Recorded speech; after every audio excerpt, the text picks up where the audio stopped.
In this presentation, I am going to provide a short demonstration on how a college student with a learning disability such as dyslexia could use ChatGPT's voice feature to better understand a complex reading and organize their ideas for a written reflection. The AI will act as a supportive tutor. The student's voice and ideas will remain at the center.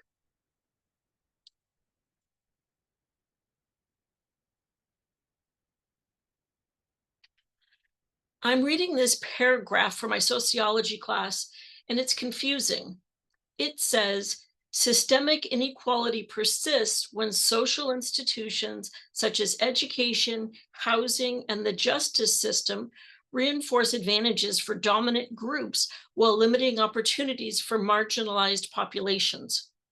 Can you help me to put this in simpler words so that I can make sure I understand it? Absolutely. In simpler terms, what this is saying is that certain big systems in society, like schools, housing, or the legal system, end up giving more benefits to groups that already have advantages.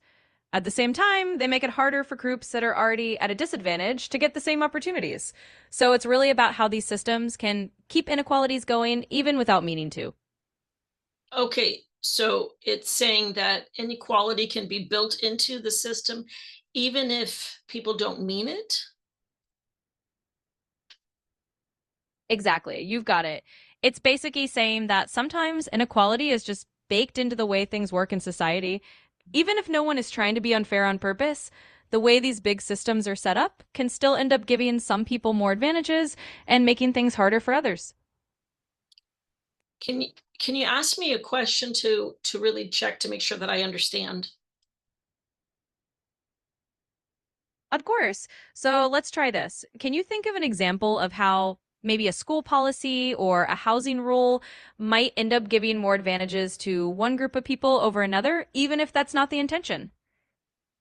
Well, I can think of an example maybe from high school.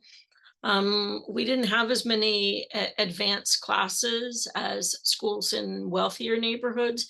Would that be an example? Absolutely. That's a perfect example. So, that kind of situation shows how a school in a less wealthy area might not offer its many advanced classes, which means students there might not have the same opportunities to take challenging courses as students in wealthier neighborhoods. It's not that anyone set out to be unfair, but the system still ends up creating unequal opportunities. So, you're definitely on the right track with that example. Okay, great. So I need to put together an outline for my reflection, but I want to make sure that it's in my own, using my own words and my own ideas. Absolutely, we can do that. Let's just keep it really simple. You can start your outline with your main idea, like how you now understand that inequality can be built into systems. Then add a point about your high school example, how fewer advanced classes showed you a real life version of that idea. And then maybe you can wrap up with a reflection on how understanding this helps you think about changes that could make things fairer. And you can just phrase each part in your own words as you go along. That sounds great. Can you put that into written form so that I can see it? Absolutely. Here's a quick outline you can use as a guide. Main idea in my own words. I understand now that inequality can actually be part of how big systems work. Even if no one is trying to be unfair, things like schools or housing policies can still end up giving more advantages to some groups over others. Personal example. For example, at my own high school, we didn't have as many advanced classes as schools in wealthier neighborhoods. That showed me a real life way that unequal opportunities can happen just because of how resources are set up. Reflection. Understanding this helps me see how we might think about making changes to these systems so that everyone has a fair shot. Feel free to tweak it however you like so it sounds just like you. Thank you so much. If I still have questions, can I run a few more ideas by you? Of course, absolutely. Feel free to run any ideas by me anytime. I'm here to help you out as much as we need. Thank you. You're very welcome. And anytime you need more help, just let me know.